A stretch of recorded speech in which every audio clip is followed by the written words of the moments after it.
Yang terjadi sekarang begitu, kita beramal dulu, urusan betul atau tidak nanti belajar bertanya. Akhirnya apa yang terjadi? Karena sudah terlanjur mempraktekkan amal ini dan sudah mendarah daging, sudah bertahun-tahun, ternyata setelah kita belajar terdeteksi amal yang kita lakukan ini salah dan syaitan merongrong gitu supaya gengsi untuk merubah ini.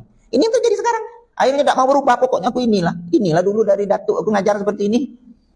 Gara-gara apa? Gara-gara beramal dulu baru berilmu. Seharusnya berilmu dulu sebelum beramal. Berikutnya, seberapa penting sih pakai sih pula?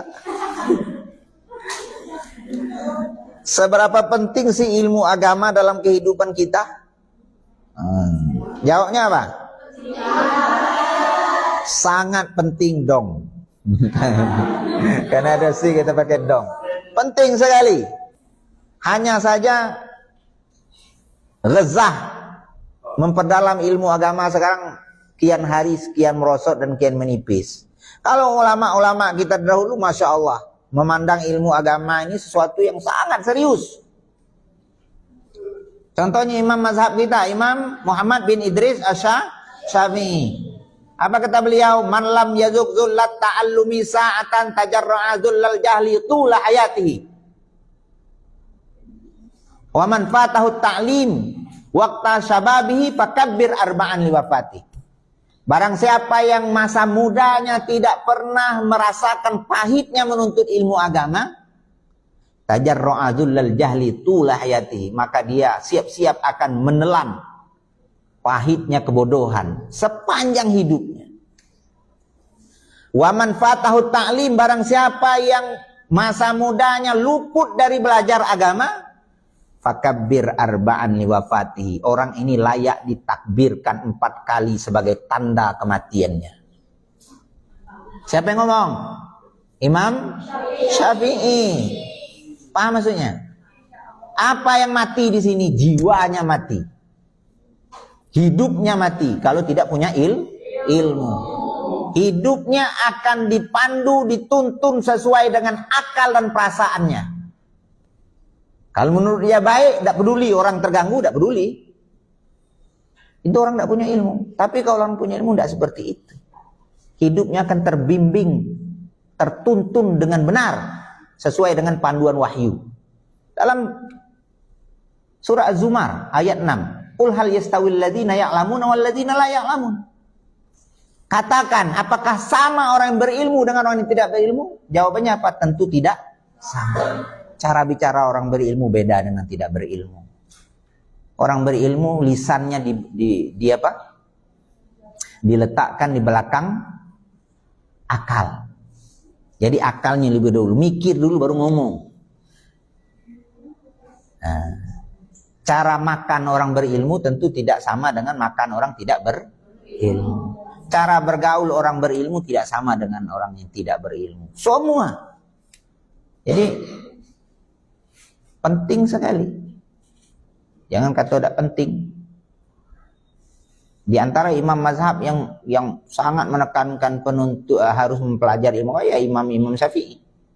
Banyak kata-kata hikmah yang beliau keluarkan. Kata Imam Nawawi apa? Orang penuntut ilmu itu dibagi 3. Penuntut ilmu itu hanya 3 jengkal. Intervalnya ya. Orang yang masuk ke jengkal pertama, man dakhala ila shibril awal, masuk ke jengkal pertama, kabbara. Dia akan menjadi orang yang sombong. Jadi kalau orang yang setengah matang ilmunya itu sombong. Pengen nak ngetes orang be. Pengen nak debat be. Pokoknya nunggu-nunggu kalau ada orang nanya. Biar dibilang pintar. Nah, itu baru tahu, itu baru belajar. Macam tentara baru latihan, nak nembak be. Kata Imam Nawawi, man dakhala ila shibri tsani, masuk ke jengkal kedua, mulai tawadhu'a. Dia akan tawadhu'. Mulai rendah diri. Belum itu, ada level tertinggi dari penuntut ilmu itu. Man dakhala ila shibri salis, masuk ke jengkal ketiga, faqad alima annahu jahilun. Dia akan tahu nanti bahwa dia adalah sesungguhnya dia adalah orang yang bodoh. Jadi semakin belajar kita sebenarnya semakin semakin merasa bodoh, bukan semakin merasa pintar. Baca kitab satu, akan ketemu nanti catatan kaki, oh saya belum ketemu kitab yang kedua. Oh belum ketemu masalah ini, belum. Semakin banyak kita belajar, semakin merasa kita sebenarnya banyak yang tidak tahu. Tapi kalau kita tidak mau belajar, seolah-olah kita yang paling pandai. Jadi menuntut ilmu itu sangat penting. Menuntut ilmu itu jalan pintas menuju surga Allah Subhanahu wa taala. Man salaka tariqan yaltamisu fihi ilman, ya, sahalallahu lahu tariqan ilal jannah. Barang siapa yang menempuh suatu jalan, ya, untuk menuntut ilmu, maka Allah mudahkan jalannya menuju surga. Tidak main-main. Ya, mulia orang menuntut ilmu itu. Ya.